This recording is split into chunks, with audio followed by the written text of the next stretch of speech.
The First Congregational Church is one of two churches Barbara and George H.W. Bush attended while spending their summers here in Maine. Yesterday, police alongside K-9 units lined Cumberland Avenue after Portland police say an 18-year-old Portland woman had been shot just like these 7 other armed robberies. A man dressed in all dark clothing walked up to this drive-thru. Do have a home in Madison surrounded, but at this time, the nationwide manhunt is still on for 29-year-old John Williams. And if you take a look behind me, there are several crews on scene here right now working to battle the flames that appear to be coming from the top floor. 45 miles per hour to be exact, and the stuff that's coming down on me right now isn't snow, it's ice whipping me in the face. It feels like pins and needles right now. Brought with me a plastic bag to show you. While it's not really that bad right now, it has been pretty fierce. These roads are so slippery and covered in ice. And if you take a look behind me, that's why state police believe this tractor trailer collided with a sedan. Anytime something comes into this home, it's captured here on this camera. It sends a push alert to Goodwin's phone. And that's how she was able to watch her home being burglarized while it was happening. John Barbione says around 4:30 Wednesday morning, he was traveling here along Pownell Road in Auburn when a black cow came out of nowhere. The attendance here tonight speaks for itself. Everyone I've had the opportunity to speak with tells me that Corporal Eugene Cole was a respected, well-loved man and somebody they will miss very much. You want to get it set up there on the rail bridge, Helena, and I'll walk. The past 10 days have been a nightmare for Jason and Helena McFarland. But they've gathered enough strength to continue the search for their son. It is the most heartbreaking, heart-wrenching, devastating, emotional, mixed bag of emotions. And then what happens when it happens. 5-year-old Valerio has been missing since last Tuesday. Due to a lack of resources, game wardens called off their search 3 days after. We're doing everything we can, literally, and we won't give up, because we really want our son back. You can see pretty far with binos. The McFarlands and the community are continuing the search along the Androscoggin. The best chance that we have to find him is just to have as many eyes on the river as possible. A volunteer post has been set up at City Cab in Lewiston to help coordinate the search. I've been reaching out to the military community as well as the local community, just asking if we could get a presence on the river with volunteers with binoculars out looking for Valerio. The nonprofit organization DEME has used an airplane to take about 800 photos along the river. A military analysis team will take a look at the pictures, hunting for any signs of the little boy. In the meantime, giving up isn't an option. I'm carrying a quilt in my car. And a teddy bear that if we find him, that's what I'm going to wrap him in.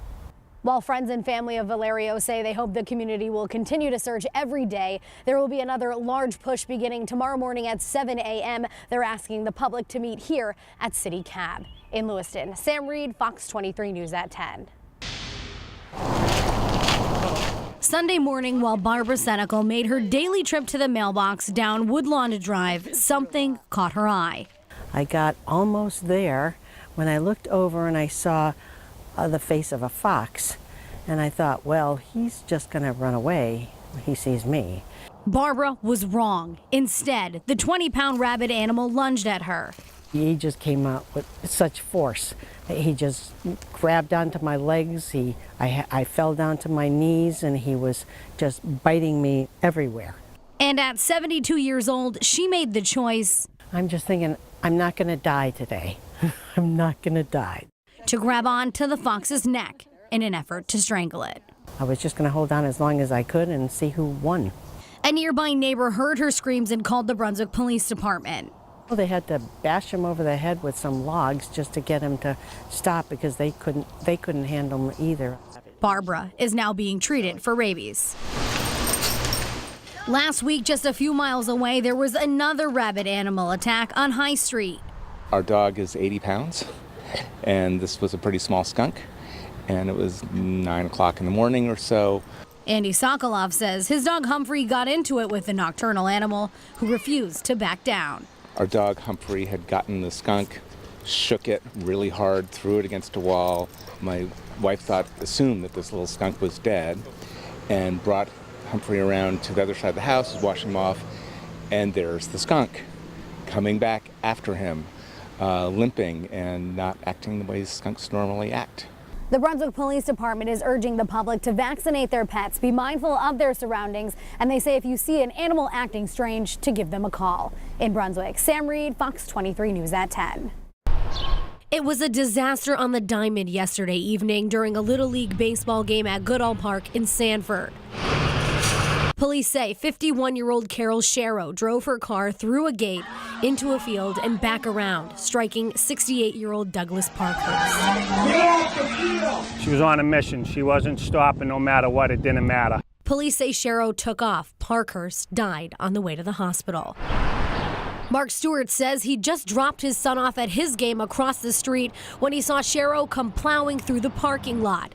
He and Parkhurst worked together to prevent her from causing more chaos. We were just trying to close the gate so she couldn't get out because you had the little kids across the field. So thankfully, she couldn't get out basically until she slammed through that gate. And like I said, he had nowhere to go. Dozens of questions remain unanswered tonight. Sharrow's best friend says she has no idea why she would do something like this. It's hard to believe. And I'm thinking maybe she had a mental illness that I didn't know about. And if so, she hit rock bottom. Here we go, Paul, here we go. Today, the Sanford Maine Little League carried on with its games, hoping its players and community would feel at home. A part of me didn't want to come down here, and a part of me wanted to come to play. While everyone tries to come to terms with what happened, some say Douglas Parkhurst is a hero from the battlegrounds to the ball field. And that might have been the vet in him that just tried to save lives.